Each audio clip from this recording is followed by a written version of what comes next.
Hi friends, அனைவருக்குமே வணக்கம். So இந்த வீடியோவில் நம்ம மிக மிக ஒரு முக்கியமான ஒரு அறிவிப்பை பற்றி தான் பார்க்க போகிறோம். அனைவருமே நகைக்கடன் வாங்கியிருப்பீங்க. ஸோ இந்த நகைக்கடன் வாங்கியவர்களுக்கு தான் பார்த்தீங்கன்னா ஒரு திடீர் மாற்றமாக தான் வந்திருக்கு. சில தங்க நகைக்கடன் அடகு வைத்தால் கந்து வட்டி போல பார்த்தீங்கன்னா அனைவருக்குமே நடத்தக்கூடிய அளவிற்கு தான் இப்போ ரிசர்வ் வங்கி அதிரடியாக ஒரு புதிய விதிமுறைகள் கொண்டு வந்திருக்காங்க. இந்த விதிமுறையின் அடிப்படையெல்லாம் இப்போ நகைக்கடன் வாங்கியவர்களுக்காக ஒரு அவசர அறிவிப்பு கொடுத்துருக்காங்க. சொல்லவும் பார்த்தீங்கன்னா 4/4/2025 முதல்ல பார்த்தீங்கன்னா இந்த நகைக்கடன் வாங்கியவர்களுக்கெல்லாம் ஒரு அவசர அறிவிப்பாக கொடுத்துருக்காங்க. இந்த நகைக்கடன் வாங்கியவர்களுக்கெல்லாம் அனைத்து தேசிய மையம் பெற்ற அனைத்து தனியார் வங்கிகளும் பார்த்தீங்கன்னா நகைக்கடன் வாங்கியிருந்தீங்க அப்படின்னா அனைத்து வங்கிகளிலும் இந்த அவசர அறிவிப்பு கொடுத்துருக்காங்க. நீங்கள் வாங்கியிருந்தீங்க அப்படின்னா இதுக்கு மேலே நீங்கள் பார்த்தீங்கன்னா இந்த நகைக்கடன் வாங்கிறவர்களுக்கு வட்டியும் அசலும் பார்த்தீங்கன்னா செலுத்தி நீங்கள் வாங்கியிருக்கிற மாதிரி தான் இருக்கும் அப்படிங்கிற மாதிரி புதிய விதிமுறைகள்லாம் கொடுத்துருக்காங்க. இந்த விதிமுறையின் அடிப்படையில் ஏழை எளிய மக்களுக்கு பார்த்தீங்கன்னா ஒரு நடுத்தர மக்களெல்லாம் பார்த்தீங்கன்னா ஒட்டுமொத்தமாக ஒரு கதையை முடிக்கக்கூடிய அளவிற்கு இப்போ ரிசர்வ் பேங்க் புதிய விதிமுறைகள் கொண்டு வந்திருக்கு. இந்த விதிமுறைக்கு தான் நிறைய எதிர்ப்புகளும் வந்திருக்கு. இருந்தாலுமே இந்த விதிமுறையின் அடிப்படையில் நகைக்கடன் வாங்கியவர்களுக்கு ஒரு நகைக்கடனை பொறுத்தளவுக்கும் பார்த்தீங்கன்னா இந்த அவசர செலவுக்காகவும் அதே மாதிரி மருத்துவ செலவு, கல்வி செலவு, அவசர சிகிச்சை, இது மாதிரி நகைக்கடன்களே தான் பார்த்தீங்கன்னா அனைவருமே நம்பி இருக்கும். இருந்தாலுமே இதற்கு ஒரு பெரிய ஆப்பு வைக்கக்கூடிய விதமாக தான் ரிசர்வ் பேங்க் புதிய அறிவிப்பை கொடுத்துருக்காங்க. இந்த அறிவிப்பை பொறுத்தளவுக்கு யார் யாருக்கெல்லாம் இந்த அறிவிப்பு பொருந்தும், இந்த வங்கியின் மூலமாக வாங்கியிருக்கக்கூடிய நகைக்கடன்களாம் எப்படி திரும்ப செலுத்த வேண்டும் அப்படின்ற மாதிரி நிறைய விதிமுறைகள்லாம் கொடுத்துருக்காங்க. என்னென்ன விதிமுறைகள்லாம் பார்த்தீங்கன்னா ரிசர்வ் பேங்க் புதிய விதிமுறைகளாக கொடுத்துருக்காங்க. இது பார்த்தீங்கன்னா ஏப்ரல் 4ஆம் தேதியிலிருந்து இது விதிமுறைக்கு அமல்படுத்த போகிறாங்க. பார்த்தீங்கன்னா அனைவருக்குமே ஒரு அதிர்ச்சி அளிக்கக்கூடிய ஒரு புதிய விதிமுறையாக தான் ரிசர்வ் பேங்க் கொண்டு வந்திருக்காங்க.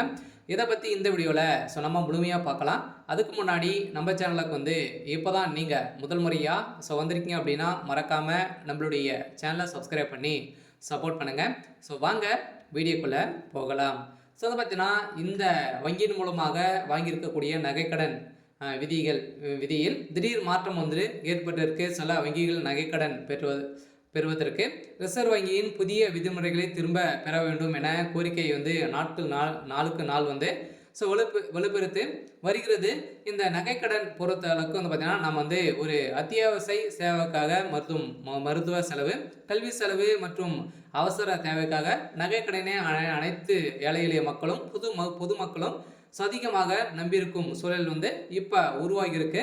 இந்த சூழலின் அடிப்படையில் தான் பார்த்தீங்கன்னா இப்போ ரிசர்வ் வங்கியின் புதிய விதிமுறை ஏழை எளிய மக்களுக்கும் குறிப்பாக சிறு குறு விவசாயிகள், சிறு வணிகாளர்கள் உள்ளிட்டோருக்கு பாதிப்பதை ஏற்படுத்துவதாக இப்போ பார்த்தீங்கன்னா கூறப்பட்டிருக்கு. அனைவரையுமே நிறைய தொழில்கள் செய்யுங்க. இந்த நகைக்கடன் வைத்து பார்த்தீங்கன்னா நிறைய அவசரத்துக்கு பணம் இல்லை அப்படின்னா திடீர்னு நம்ம கையில் இருக்கக்கூடிய நகைக்கடன்லாம் வைத்து நிறைய பணங்களை நம்ம வாங்கியிருப்போம். இப்போ அந்த விதிமுறைகளை மாற்றி தான் இப்போ ரிசர்வ் பேங்க் பார்த்தீங்கன்னா அனைத்து வங்கிகளும் கந்து வட்டி போல பார்த்தீங்கன்னா இப்போ இந்த வங்கி போட்டிருக்கக்கூடிய விதிமுறையை கொண்டு வந்திருக்கு. இந்த விதிமுறையின்படி தான் நிறைய ஏழை எளிய மக்கள் அதே மாதிரி விவசாயிகள் அனைவருக்குமே ஒரு கந்து வட்டிகளெல்லாம் பார்த்தீங்கன்னா சிக்கக்கூடிய அளவுக்கு தான் இப்போ இந்த அறிவிப்பு கொடுத்துருக்காங்க. இருந்தாலுமே இந்த விதிமுறைகள் மாற்றுறாங்களா அப்படின்றத என்னென்ன நிபந்தனைகள்லாம் கொடுத்துருக்காங்க அப்படின்றத தொடர்ந்து பார்க்கலாம்.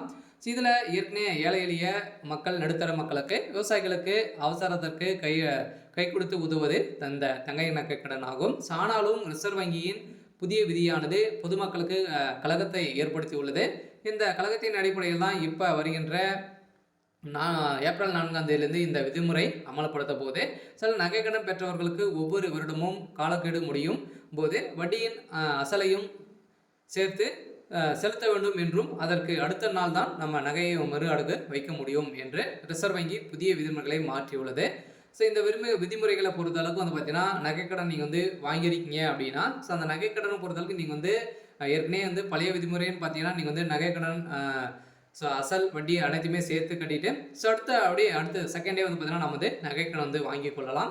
இப்போ பார்த்தீங்கன்னா அப்படி கிடையாது. நீங்கள் அசல் வட்டி அனைத்துமே சேர்த்து கட்டிட்டு அடுத்த நாள் தான் பார்த்தீங்கன்னா நீங்கள் நகைக்கடன் அடகு வைத்து வாங்க முடியும். இந்த சூழ்நிலையில் தான் பார்த்தீங்கன்னா ஏழை எளிய மக்களுக்கு ஒரு விதி ஸோ எந்த ஒரு பயனும் இல்லாத ஒரு விதிமுறையாக தான் ஸோ மாறி இருக்கு. சில கடன் பெற்றவர்கள் ஏற்படும் நஷ்டத்தை வந்து பார்த்தீங்கன்னா குறைப்பதற்காக இந்த விதிமுறைகள், புதிய விதிமுறைகளை வந்து ரிசர்வ் வங்கி கொண்டு உள்ளதாக வங்கியினுடைய ஊழியர்கள் வந்து காரணம் வந்து சொல்கிறாங்க. இருந்தாலும் இந்த காரணத்தை பொறுத்தளவுக்கு வங்கி நிறைய சம்பாதிக்கணும். ஸோ இதெல்லாம் பார்த்தீங்கன்னா டார்கெட் பண்ணி அவங்க வந்து வங்கியின் அனைவருமே சேர்ந்து பார்த்தீங்கன்னா இப்போ இந்த விதிமுறைகளை வந்து ஸோ கொண்டு வந்திருக்காங்க. இருந்தாலும் ஏனெனில் இந்த புதிய விதிமுறையானது பெண்களுக்கு ஸோ கவலையை தந்து வருகிறது. ஸோ நகைக்கடனுக்கான அசலை கட்டுவதற்காக கடன் வாங்கும் நிலைமை ஏற்படும் என்றும் ரிசர்வ் வங்கி புதிய விதிகள் தனியார் நிறுவனங்களுக்கு சாதகமாக இருக்கிறது என்று குற்றச்சாட்டுகள் வந்து எழுந்திருக்கு. சொல்ல பார்த்தீங்கன்னா இப்போ இந்த விதிமுறையின்படி தனியாருடைய ஸோ விதிமுறைக்கு தான் ஒரு சாதகமாக ஸோ இருந்திருக்கு. இருந்தாலும் அது மட்டுமல்ல, தேசிய மயமாக்கப்பட்ட வங்கிகள், தனியார் வங்கிகள் வட்டி கடனை விட வட்டி குறைவு என்பதால் ஸோ அவசர தேவைக்காக நகைக்கடன் அடகு வைக்க கடன் பெற தேசிய தனியார் வங்கிகளே பலரும் நம்புகிறார்கள். இப்போது ரிசர்வ் வங்கியின் புதிய விதிகளால் முழு தொகையும் கட்டி நகையை மீட்டெடுக்கும் பிறகு மறுநாளும் புதிய நகைக்கடன் நீங்கள் வந்து பெற முடியும் அப்படின்றத கொடுத்துருக்கக்கூடிய அறிவிப்புக்கு தான் அனைவருமே எதிர்ப்புகள் கொண்டு வந்திருக்காங்க.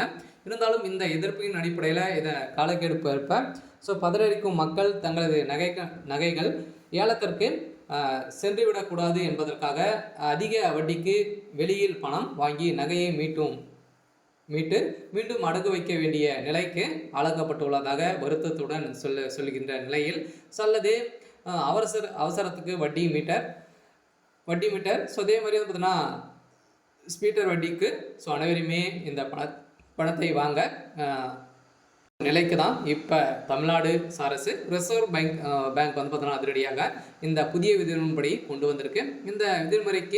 இந்த விதிமுறைகளை கைவிட வேண்டும் அப்படின்ட்டு மக்கள் அனைவருமே பெரும் அதிர்ச்சியில் இருக்காங்க. இருந்தாலும் ரிசர்வ் பேங்க் போட்ட விதிமுறைகள் 4 ஏப்ரல் 4ஆம் தேதி இது செயல்படும் அப்படின்றத கட்டாயமாக ஸோ அவங்க வந்து சொல்லியிருக்காங்க. ஸோ நீங்கள் ஏற்கனவே நகைக்கடன் வாங்கியிருந்தீங்க அப்படின்னா ஸோ நீங்கள் நகைக்கடன் நீங்கள் வந்து வைக்க போகிறீங்க அப்படின்னா இதே மாதிரி இந்த விதிமுறைகளாம் நீங்கள் வந்து பயன்படுத்துகிற மாதிரி தான் வந்து இருக்கும். இந்த விதிமுறையை பொறுத்தளவுக்கு அனைத்து வங்கிகளுக்கும் இது வந்து பொருந்தும் அப்படின்றத ரிசர்வ் பேங்க் கட்டாயமாக வந்து பார்த்தீங்கன்னா புதிய விதிமுறைகள் வந்து கொண்டு வந்துட்டாங்க.